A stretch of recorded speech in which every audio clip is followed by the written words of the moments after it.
we can begin with the presentations. Thanks for attending, all of you, in this SENDER project final webinar series.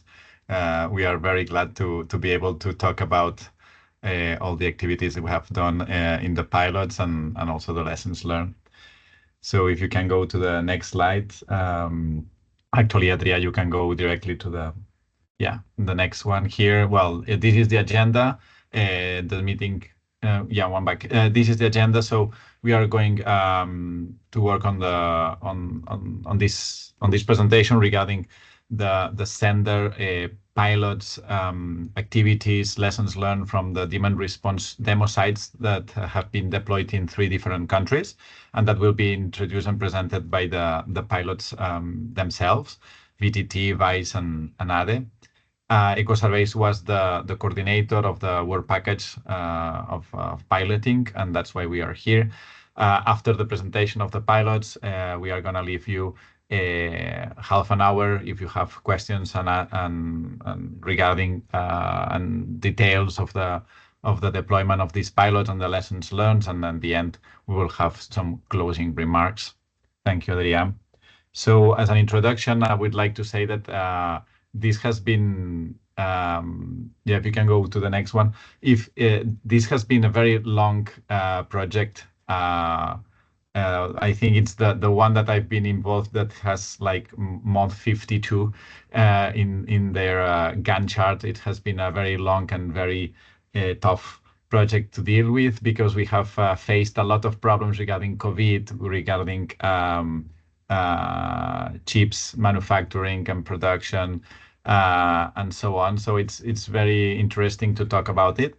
Of course, we are talking about Horizon Europe projects, and we know a lot about the way that these projects are working.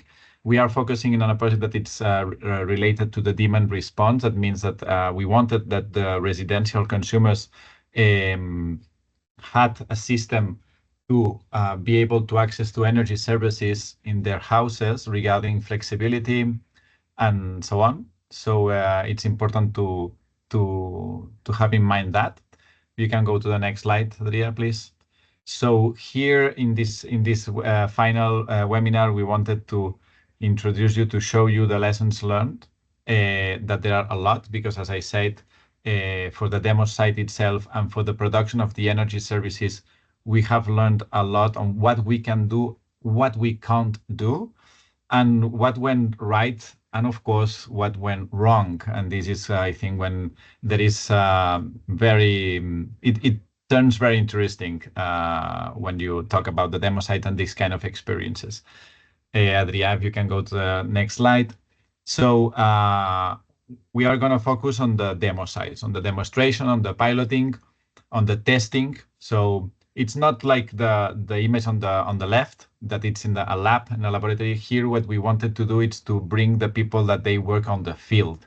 And this is a very important concept. Here we have in this webinar the 3 pilots of the 3 different countries, Finland, Austria, and Spain, that they work really, really, really hard to manage to get a very ambitious objective of 400 households in the pilot, and installing, implementing, teaching to the installers with a lot of barriers and ways to solve it, because we thought that it was the very interesting part of dealing with this webinar, to explain from the ground, from the people that they work on the field, all these kind of experiences. And I don't want to get more time. So the next slide goes for you, Adria, if you want to introduce the different pilots and the presentations. The floor is totally yours. Thank you very much. Thanks, Daniel.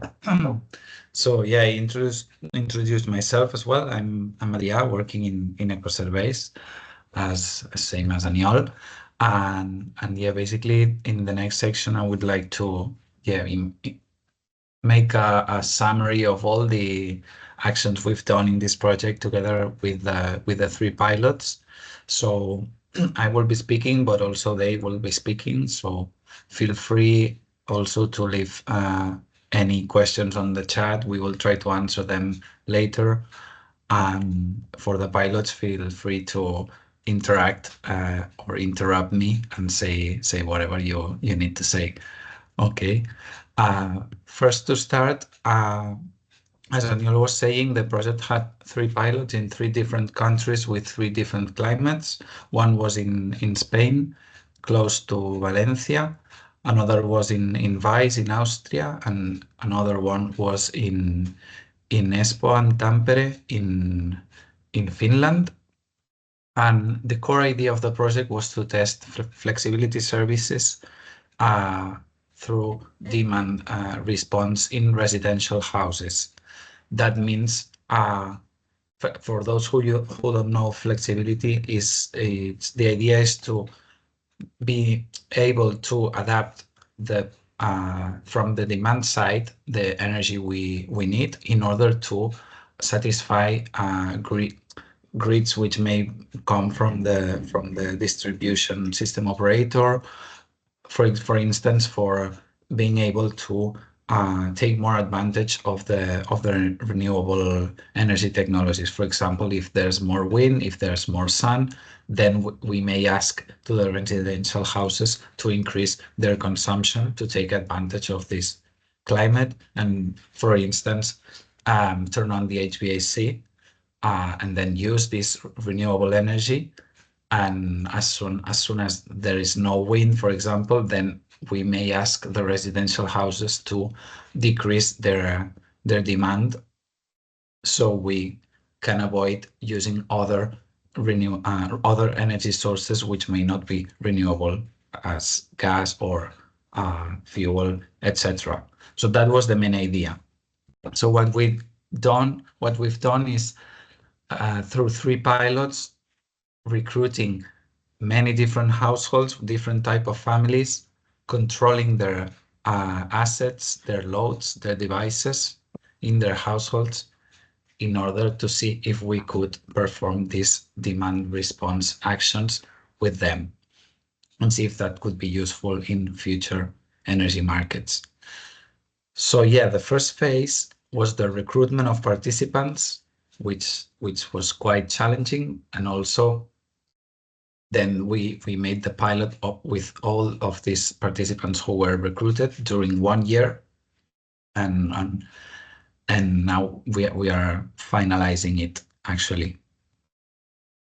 So yeah, for the recruitment of participants, we had many different strategies in order to make the people be interested in the project, make them want to join, see the benefits. And the different, even though we had many different strategies, we focused on 3, I would say. One was the campaign through social media. Another was through making events, workshops, and assisting into other fairs and so on. And finally, we also well, let's go one by one, maybe. First, we did the social media campaign, which was mainly through LinkedIn, through Facebook, by all the pilots, and we of course the local language, as we thought it was better to be more close to the participants. One of the first challenges was to explain what I just explained in a language which was easy or understandable for common people. I don't know, pilots, if you want to say something about this, if you think the social media was a good strategy, if it was easy or not for people to understand what the project was about, or any remarks on this. Yes. For example, in the Spanish case, it was difficult for our members of the cooperative to understand the concept of demand response. But through the different workshops and social media, they start to understanding that this is the future, and there was a lot of people eager to know more about demand response and to participate. This was in the engagement phase. This change later, but once they start to understanding the concept, they were very eager to know more and to participate.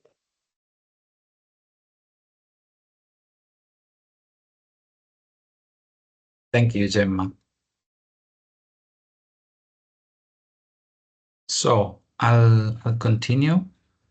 The next strategy was using local multipliers, which could have been, as I said, assisting in events.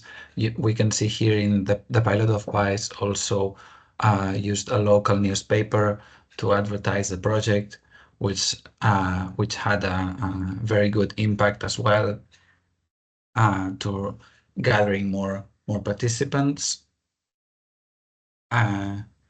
You can see here some pictures of the events in which we participated.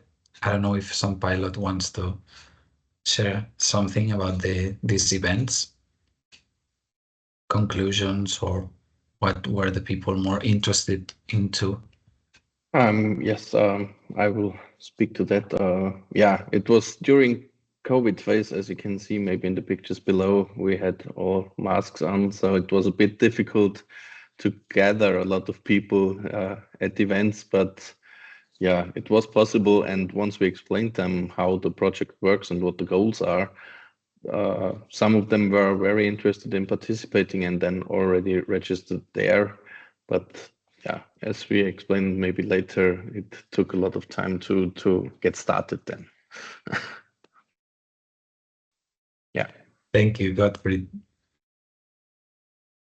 So yeah, by doing that, we recruited all around 250 households, a bit less, which we finally have been able to monitor and control the assets for some of them as well. And you can see here more or less how was the sample. You can see we targeted different groups, but mostly the people who were interested were households with children, and also what we call innovators or early adopters, which are people who already are interested in the energy sector, who may have some smart solutions installed in their household or in their building, or even have renewable energy technologies as part of their dwelling, or even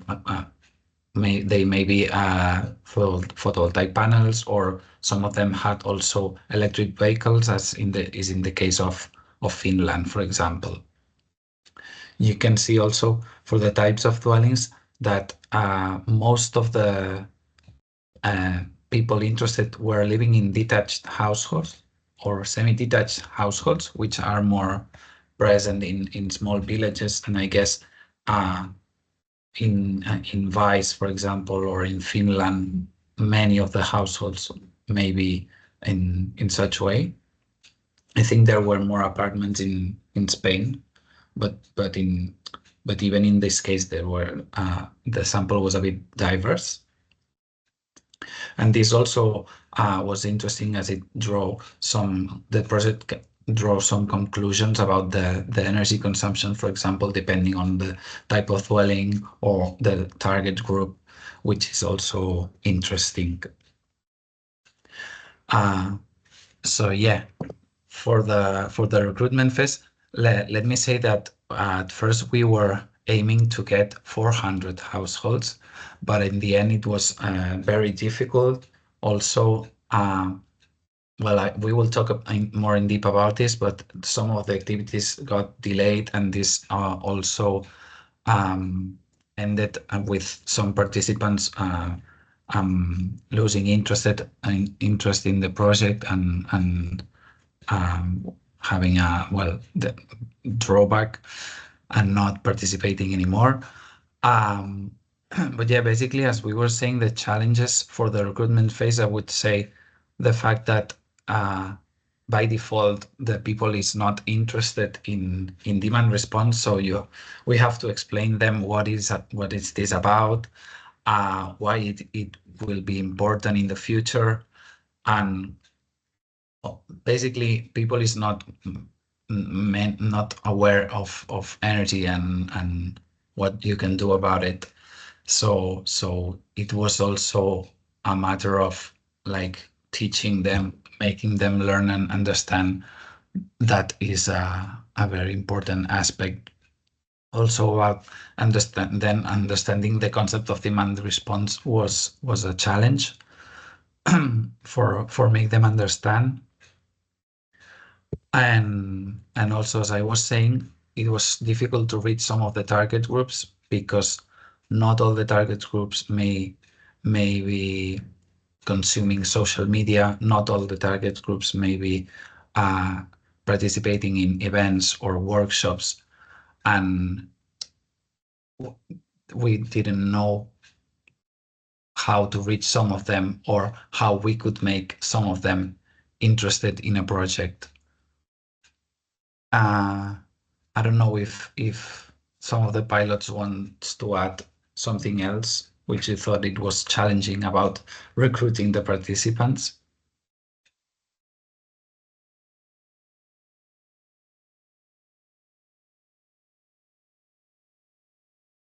Yes. Sorry.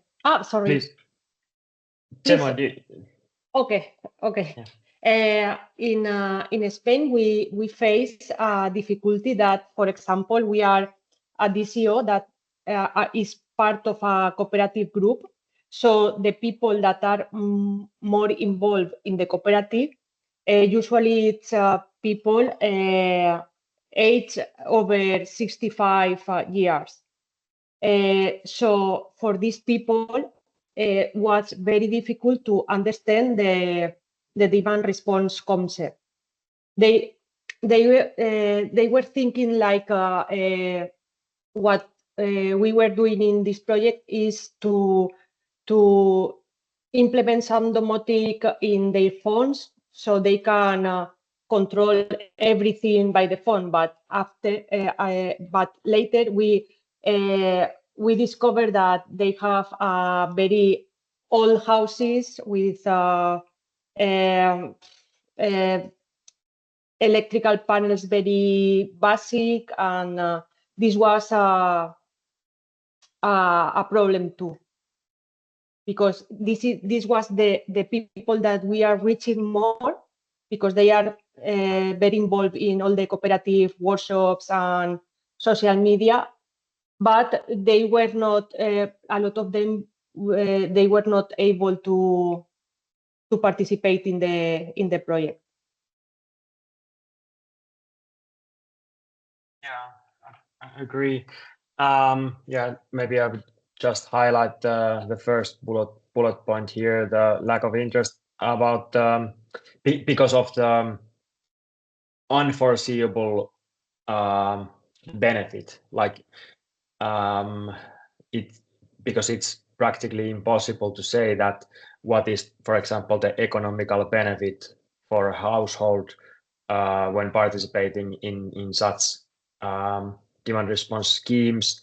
So then we need to start to explain how the electricity markets work and what are the different like dynamics there that impact the value of flexibility in certain times, and at that point it's already way too complex. So that's definitely a challenge. Thank you. Yeah, I think it's indeed very difficult to. I think I would still not be very confident to say to somebody which economical benefit they can obtain from demand response schemes, because it depends on many things, on the amount of actions, on the capacity of the loads. So it was difficult for us at that stage where we still hadn't tested anything to give an estimation on the economical benefits for those families.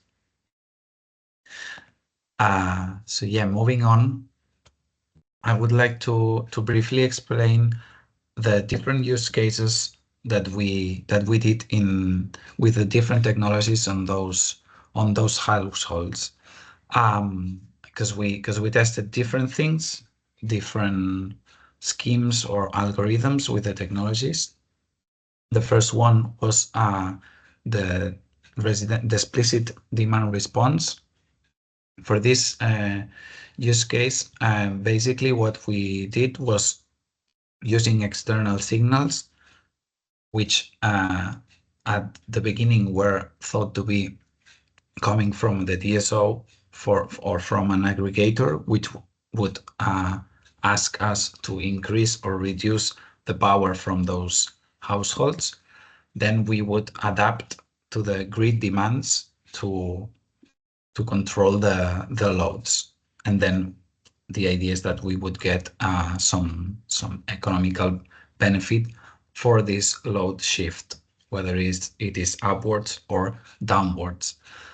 What happened was that we couldn't find real aggregators to perform this use case. So finally, we did it by simulating the demands, the demands from the grid, and applying the actions at random times, always ensuring that the electricity price was not at a peak so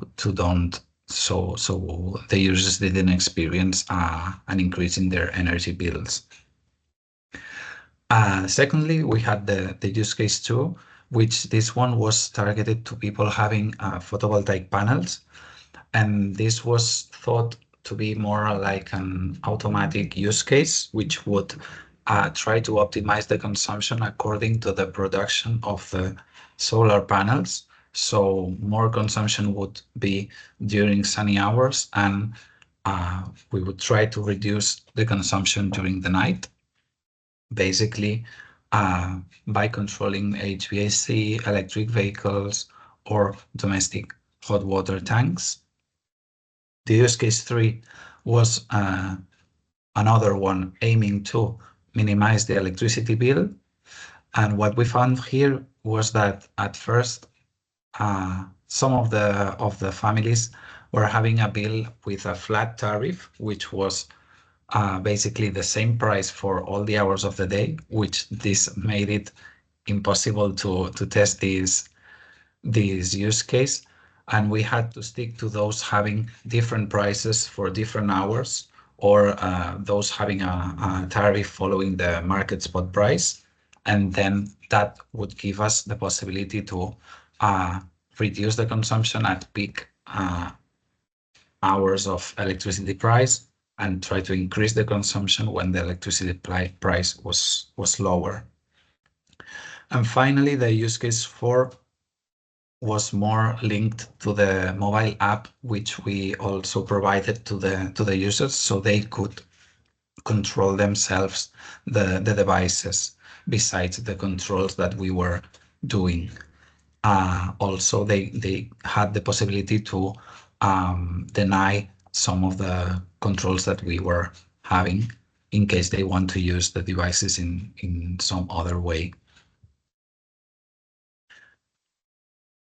And yeah, basically, to apply these use cases, we controlled different technologies. One of them was the heating, ventilation, and air conditioning of the households. We also monitored the solar PV installations of such households. And we also we installed some smart boilers from one of our partners, which is NXTech, and we installed around 20 of them, 10 in Finland and 10 in Austria, to also perform some of the use cases using those smart boilers. In the case of Spain, we controlled some boilers that were present on the households, and this was also another way to compare the performance between a smart boiler that we installed versus the one present in the households. And also, especially for the case of Finland, we had some tests using the electrical vehicle chargers. And finally, there were some other appliances that were also controlled in some of the households. Always one of the key aspects was trying to ensure that the families were living in comfortable conditions in terms of temperature, humidity, and so the idea of the project was to perform those use cases without disturbing the families, which also added some complexity layer to all of this. So after explaining that, I can proceed to explain you about the process of the audits and the installation, which took also a lot of effort for the pilot, especially because as I was explaining, to control all these technologies, we had to install some sensors, some controllers, some small devices into these households, and also what we call the SENDER box, which was basically a Raspberry Pi, which to which we communicated remotely to perform the activations and deactivations of the loads. So yeah, for the deployment of the pilot itself to those recruited participants, this was more or less the phases we developed. First, they were the audits, which consisted in asking some information to the households, because we had to know all the devices they had, the type of rooms, the type of dwelling, and some of the characteristics or specs of those devices. Then, depending on what they had, then we bought some equipment of some other, because it had to be tailored to each specific household. Before going to all of those households, we made what we call the beta test, which was testing the sensors and actuators in one building in each country. So we also could understand better the process, what it took to make the installation and the complexities of all of it.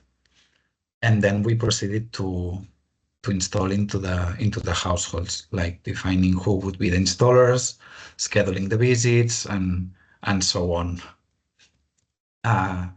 Here you can see, well, it's a bit messy, but because the audits were a bit messy, we had to collect a lot of information from the households. I guess the pilots can explain it better than me, but I guess we used to call the families, also speak with them via email. Also, some of them sent also photos of the devices via WhatsApp or other chat messages. So we could collect all this information, which was needed, in fact, to understand the household and then understand what we could install and control there. Do you want to add something, Mati, Gottfried, or Gemma?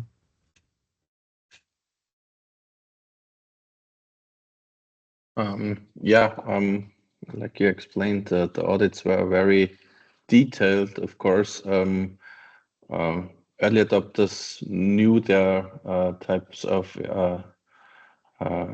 devices they had installed, but normal households don't know the technical specificities of some of them. Their equipment, like the heat pumps or the PV systems, they have it already, but they they had to provide us with the detailed information about that, and then it was difficult for them to find that out sometimes, and took a lot of time so that we could tailor our solution to their systems or to their household.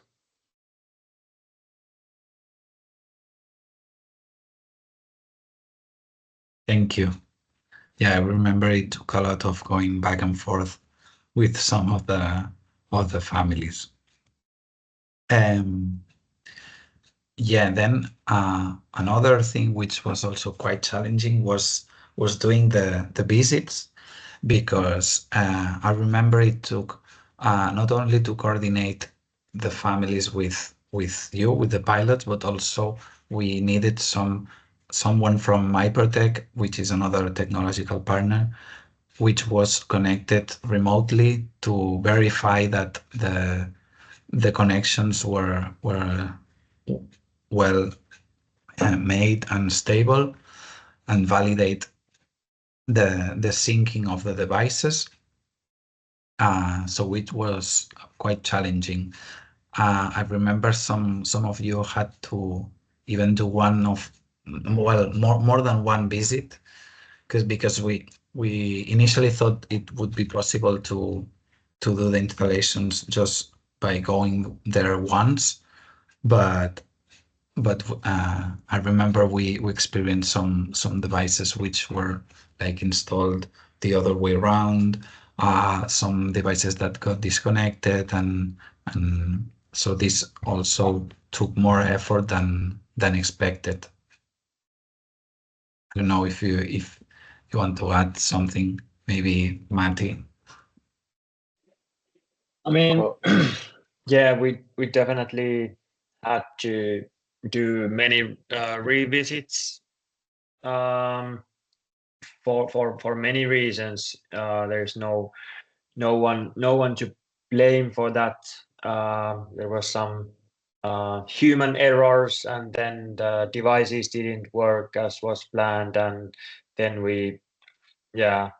for a lot of reasons, someone got sick or something. So yeah, it was a constant rescheduling of the pilot installations. So if you have your hands raised, if you want to go on, Gottfried. Yeah, we just wanted to add, so and also the audit provided from the households were sometimes not correct, so maybe we had the wrong equipment for the installations, or something didn't work as planned, because the audit or the information for the audit was provided incorrectly. So a lot of reasons, and never the same reason, probably.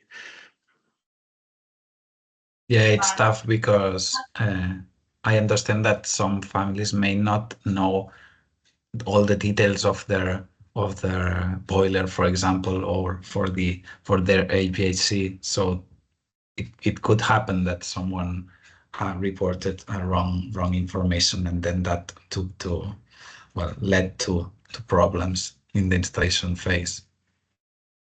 I see we have Thanos here from Hypertech, who can also provide you some insights. Thank you for coming, Thanos.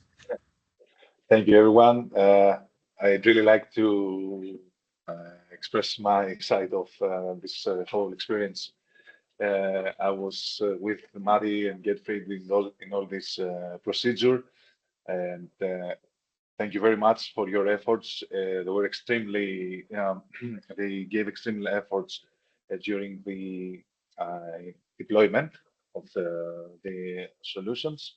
Just a couple of comments from our side as technical partners. The first one is that, of course, we have smart home IoT devices. So these devices are able to measure in satisfying accuracy. But at the end of the day, these are not experimental setups. They are off-the-shelf devices, which the partners could, in a way, find them to be available in the market.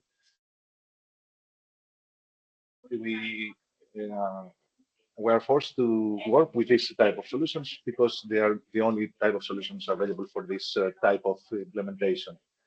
Also, there were instabilities in the Wi-Fi connections, and of course, we are talking about residents. They do not necessarily understand the purpose of the measurements and their requirements to be seamless, to maintain continuous connections and stable Wi-Fi connections.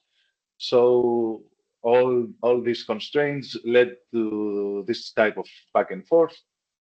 But I believe that we applied the solution in a multitude of households, and we managed to extract loads of data through this process and analyze them under the concept of SENDER solutions. That's a comment from my side. Thank you very much. Thank you. Feel free to add more insights whenever you require.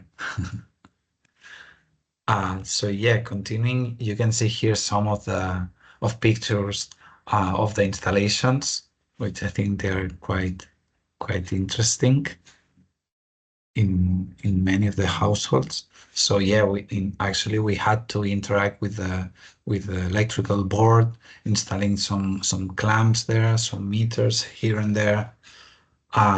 Also, I remember Gemma telling me that, of course, depending on the complexity of the circuit board, in some households we were able to monitor more devices, and some others it was not possible, as it was maybe all the loads connected to one single circuit, and that also made it difficult for us to control more efficiently.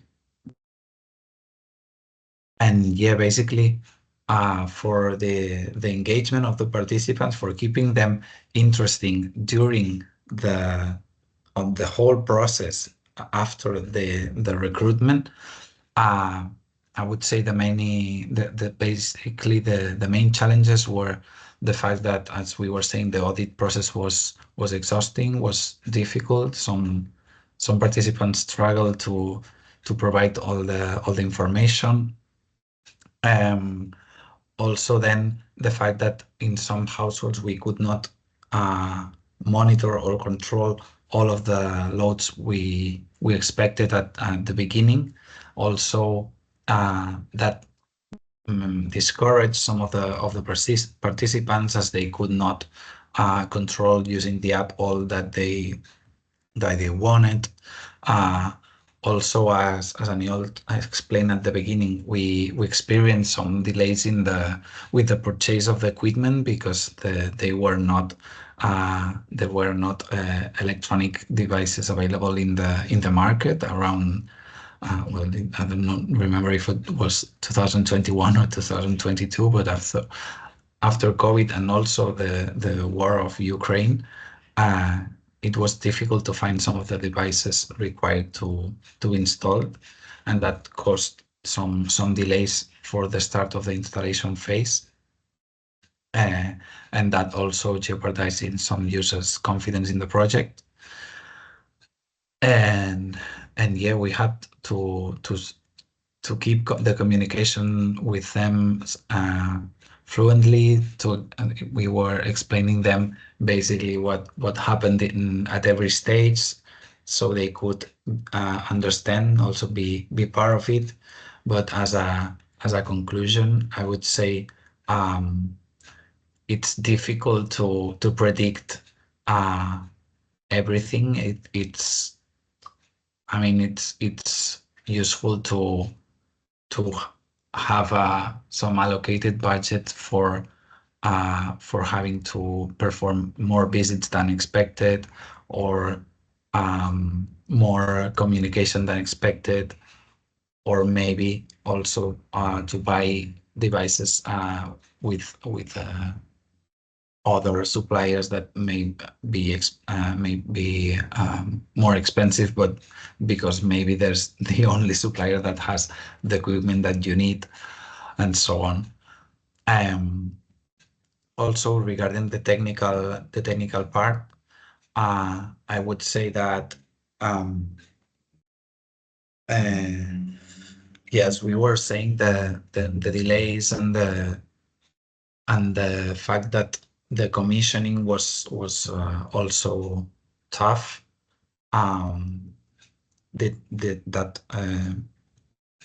That was also a part of the installation process, which discouraged some of the users. I don't know if the pilots want to highlight any other challenge during those phases. Something I may be missing, or maybe a guidance for future projects. Like I would repeat that, or I would try not to repeat that. Yes, for example, in Spain, regarding the hot water tanks, we were not able to install the smart ones because in Spain usually people have like 60 liters or something like this, and it was the NX Tech, I think it was 230 liters or something like this, so it was not physical space in a Spanish house to change the hot water tank. Because of this, we have to adapt, and our technical partners adapt to monitor the hot water tanks smart plug. But our users were not able to see in the app if they were on or off because there was no time to the developers of the app to adapt to this. So this was a challenge because Spain from Finland or Austria are very different and also with the air conditioned, because our users usually have a very basic electrical panels with no dedicated circuit boards. So this was very challenging to adapt the sender solution to our members. Thank you, Gemma.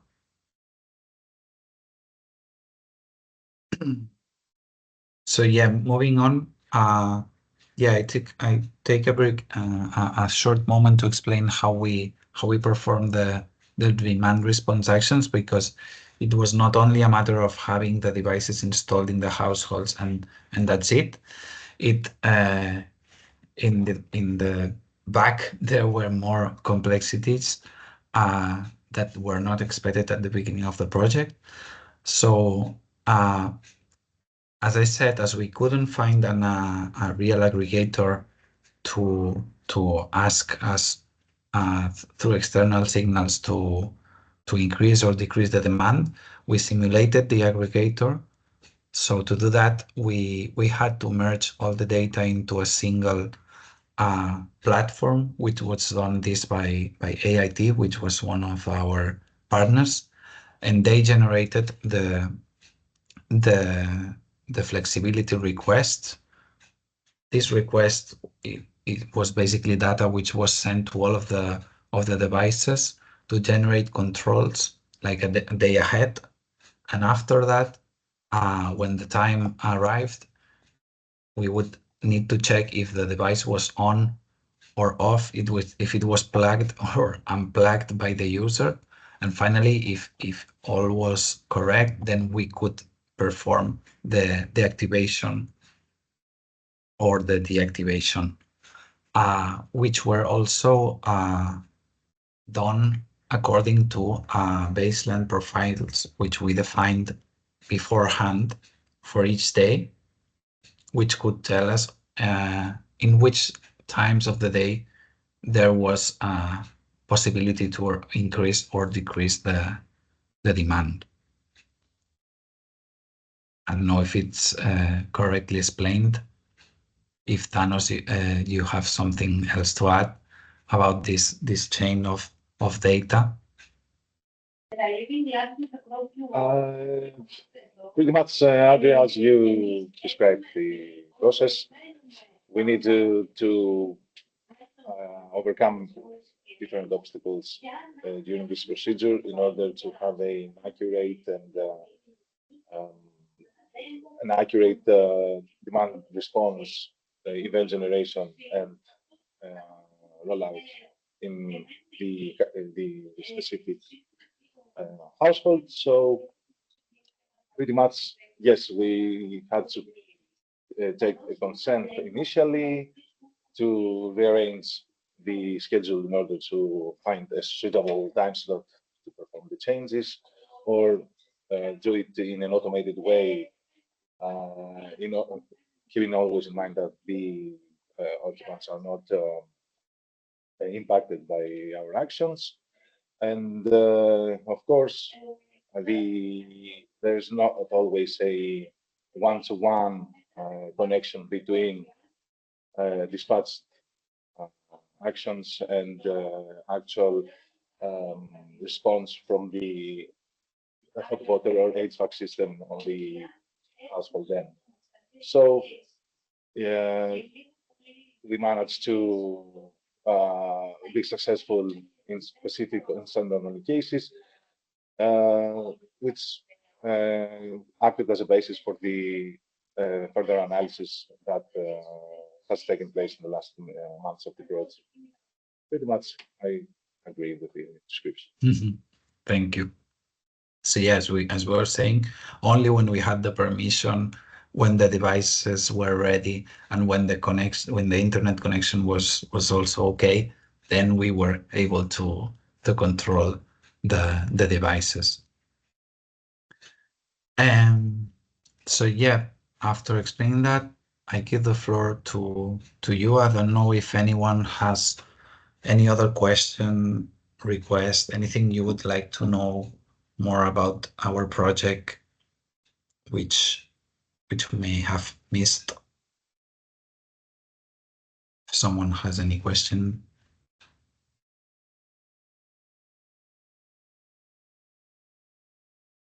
Or if the pilot, if you want to explain something else about the project, which is it would be interesting to outline.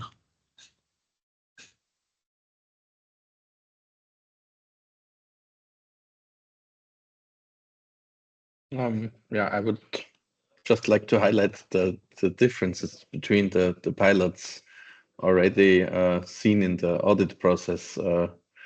Providing the information from the households were very different between Finland, Austria, and Spain. So it's not easy to develop a solution which fits to all of the pilots the same way. So we had to do a lot of shuffling around with solutions and tailor make it for the household sometimes. So this was a very great effort from the complete SENDER team, I would say, and thanks to all of you.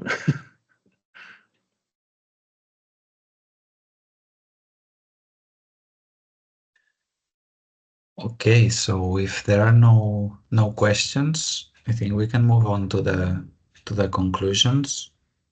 Yeah, Andrea, I think there's one question in the chat. Oh, sorry, I'm not seeing the chat. Sorry. Let me see if I can see it. Luisa Nordlander is asking how many participant households were in the project to obtain the results, and are we satisfied with the amount of households? Okay, I would say that there's different ways to see it. For instance, I could say that we had nearly 250 households in terms of monitoring the households. There were like 215 which we could read the electricity consumption, the temperature, and so. But not all of those had loads in which we were able to perform activations or deactivations. For those, I think there were much less. I don't remember if they were about 50 or 60 households in total. Some of them had more loads, and there were more controllable things like for instance, one may have a PV, HVAC, and some other things, but maybe some other households only had the electric vehicle, or some other households maybe only had the smart boiler. So it depended.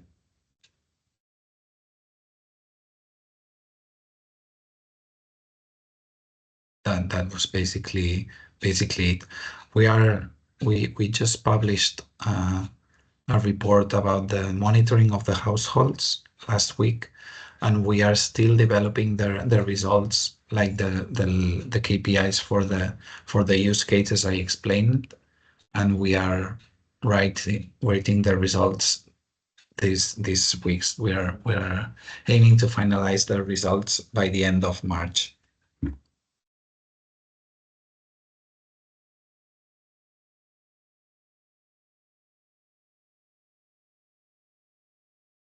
Is there any other question?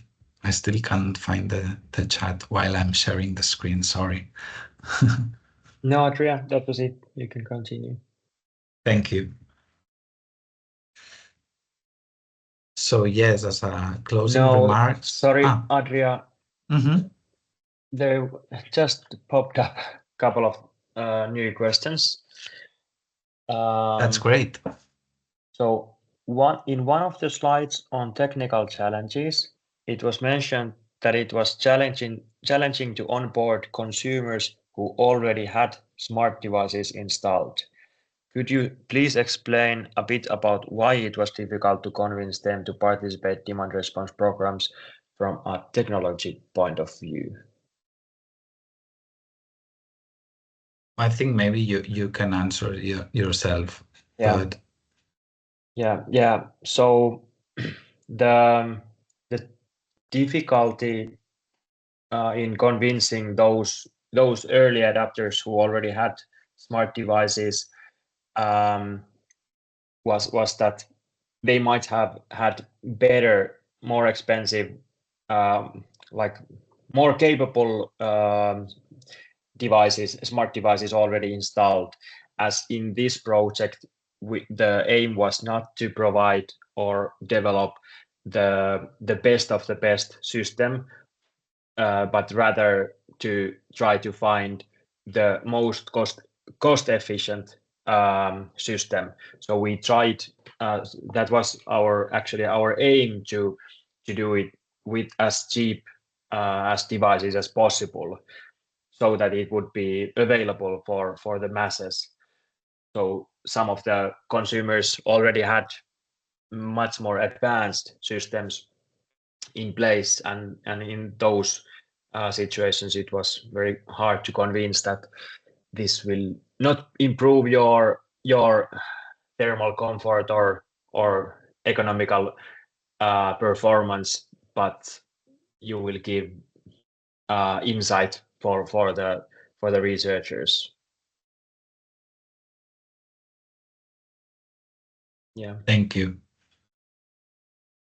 And then another question, that is there any continuation in the future with the project or other projects?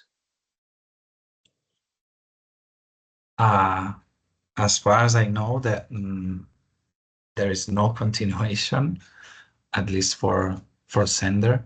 I know there are other flexibility projects going on, but from our side, the pilot was during one year, and actually as we don't have the budget to go again to the households and retire all the equipment, we are giving away for free the devices to the families, and we will see if they continue using them, if they sell them, or what do they do with them. But yeah, that was one thing.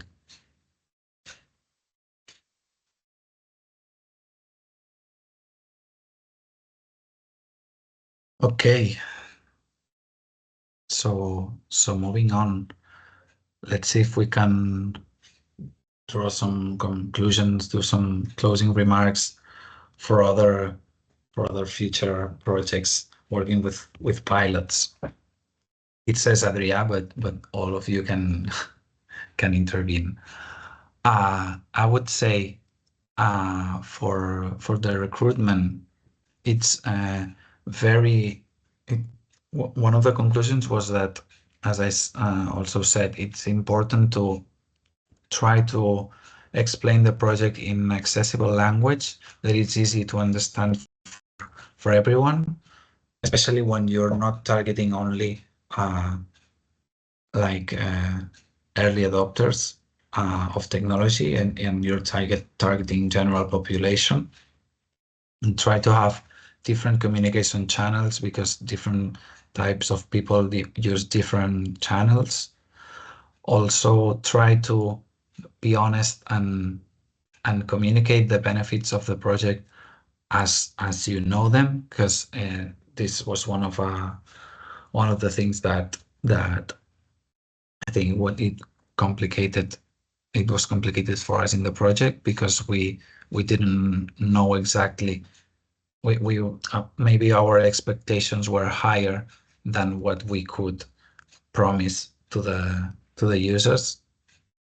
So it's important to manage the expectations. And also, as I said, test the solutions before going to the household. So once you do that, you can do it smoothly and quicker. And also, it was interesting to one of the conclusions was that it was interesting to do some workshops or some sessions with the families in person, so they can also ask whatever they need, see the devices with their hands and better understand the project. Gemma, you have your hand raised. Oh, I cannot listen you.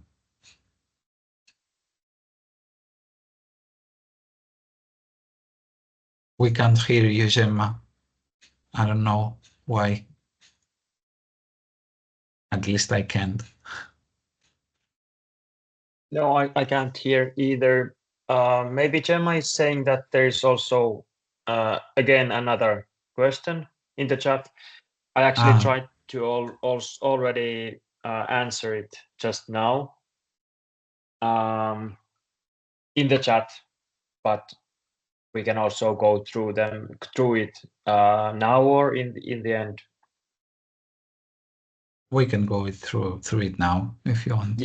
Yeah, it was just a follow-up question that what were the functionalities that existing smart devices already had that made our efforts more challenging?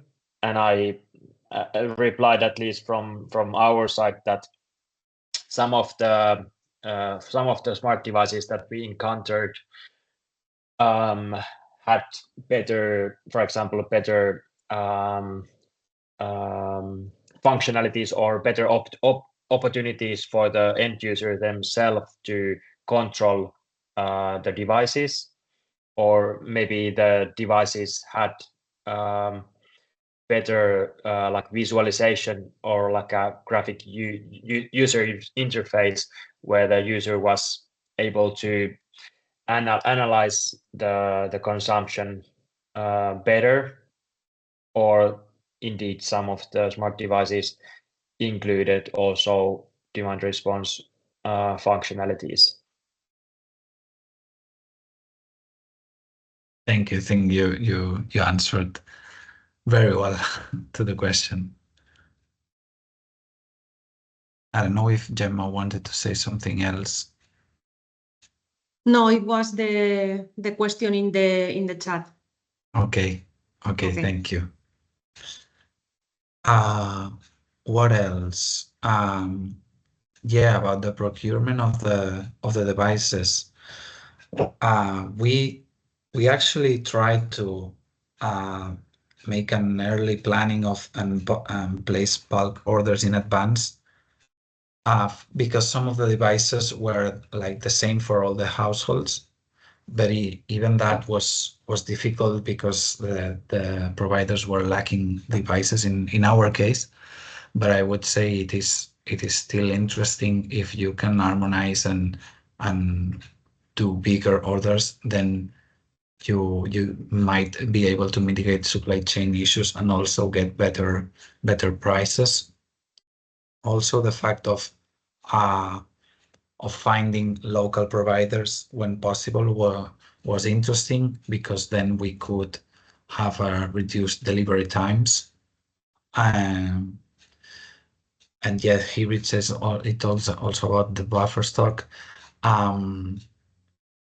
Yeah, and I remember in some of the installation weeks that having some extra devices was interesting, because if we were running out of the devices, we had to stop scheduling the visits. But it's also a tricky thing, because if you end up with extra devices, then you can't do anything with them. I don't know if I would like to take that moment to ask to the three pilots if you have many remaining devices in your headquarters or not.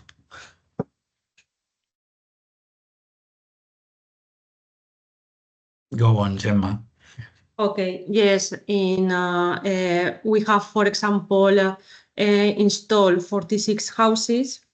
So we have remaining 54 Raspberry Pis. But for example, the multi-sensors that we were using to know the temperature of the rooms and if there was somebody at home or not. The company that were manufacturing it stop manufacturing, so they broke all the stock. So, for example, I know that in the Finnish pilot was the same, that they had everything to install at home, but if you cannot monitor the temperature of it was people in the house, you can not do the demand response. So some we have remaining some things and others without the stock, and impossible to get some multi-sensors in the market. Yes.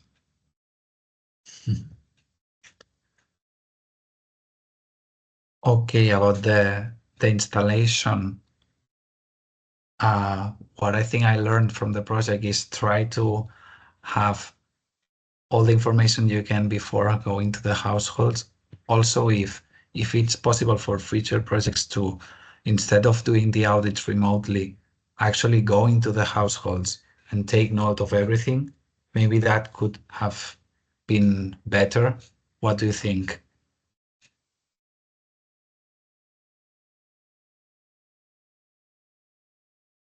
Yeah, it could have been better, but it's also a lot of resources already in the pre-installment phase allocated there. So it could help prevent some of the things happening during the installation. But yeah, it's a lot of effort as well. So, but I would say I would say if I write a proposal again for a project like this, I would try to include resources to go to the households before and then after. I think that would be a good conclusion. Andrea, if you'd like a comment from Happy, which organized the auditing process. To be honest, this is a twofold problem. On the one hand, we have the resource problem, of course, making visits, on-site visits in order to extract information and then repeating the visits of the deployment of the IoT devices. Of course, it is it demands a lot of person months and maybe different types of engaged professionals. However, to back up what you mentioned, of course, when we have remote auditing process, this can create very can create problems in the registration of the building information, and mainly because uh, if you don't have trained professionals who are familiar with electrical installations, it is quite tricky what to fill in the audit templates. And of course, the specificities of each installation topology and each of the households can create a fuzz after post-audit processing. And because I have personal experience on this audit analysis, as you may understand, we as a technical team to define the appropriate IoT solutions for each of the households, it demanded a lot of effort from our side. And unfortunately, we had to analyze photographs, and at times the provided information was not clear enough to realize what is the exact type of IoT device to utilize. For example, do we have a three-phase meter? Do we have a single-phase meter? And stuff like that. So if you want to implement such a solution, if you do it in your house, not under the context of a European project, but as an everyday activity, it does demand effort on this side. First, to recognize existing systems, to recognize the specificities in the installation topologies, and then choose the correct devices and invite the professional to perform the installations in a correct manner. So this is there's not much you can do about it when we have real life implementation and real case scenarios. That's from my side. Thank you. Also, I was thinking another tip we could give was consider buying Wi-Fi extenders, because I remember that we experienced some disconnections in some of the devices, and then finding out it was because of poor Wi-Fi connections. So yeah, the conclusion might be not because a household has interesting loads, all will go as expected. The Wi-Fi connection may not be perfect at all the rooms. So consider for this kind of projects also the possibility of installing Wi-Fi extenders when installing, because sometimes it is needed if you want quality data to analyze. And what else?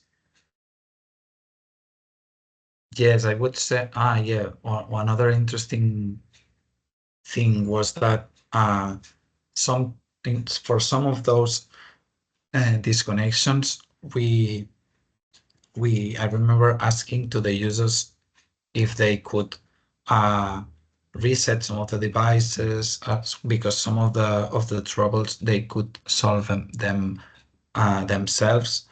So I would say it is interesting to provide instructions or some guidance.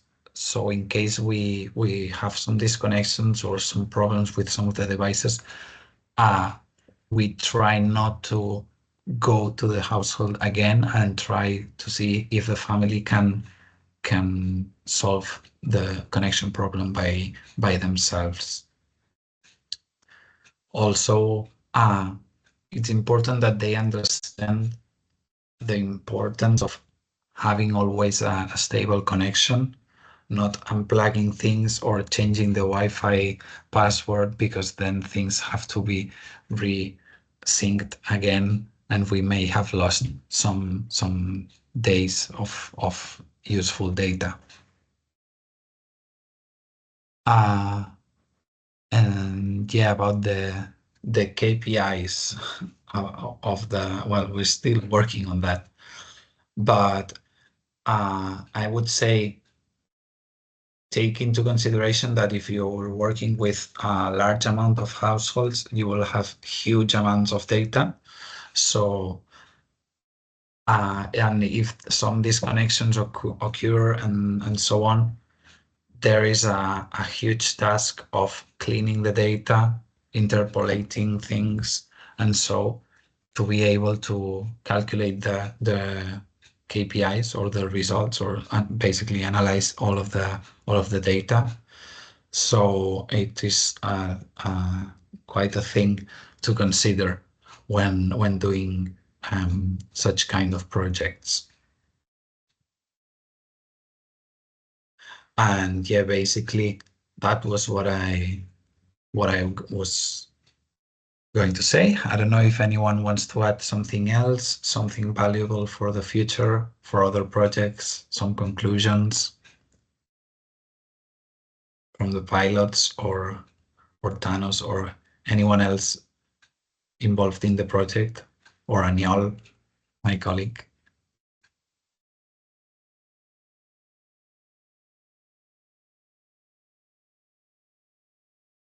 Thank you, Adrian, for your explanation. Thanks, Sue.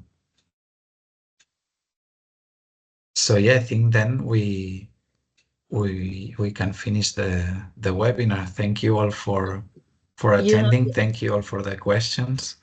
Aniel, Oh, sorry, yeah. you have the last question in the chat from Luisa. But isn't data segregation, for example, in the case of women consumers, to comply with EU requirements of inclusion? I don't know if it refers to having to recruit a percentage of women, or I don't know if I understood the question. Yes, it's that. I think in that sense we try to target women, but as it might happen in many energy related projects, mostly men are interested in the field. But anyhow, as we could recruit many families, there were like different types of people involved, also children. So the sample was quite diverse, I would say.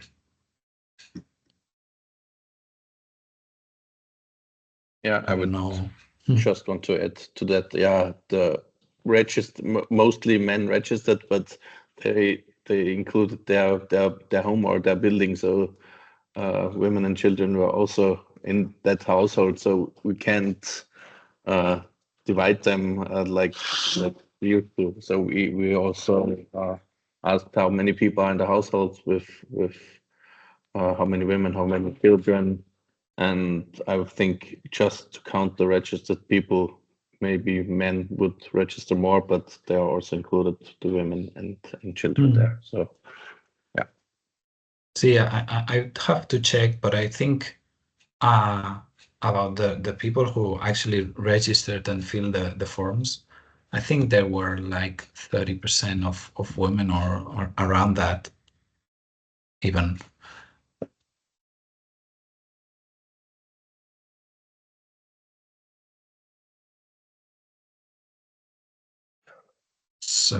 So yeah, I think then we can finish now. Thank you all for coming. I don't know if we should give a contact email in the chat in case some of the participants have further questions, or if you want to ask us to send some results or some information, maybe we can leave an email in the chat. And yeah, and that would be it for today. Thank you.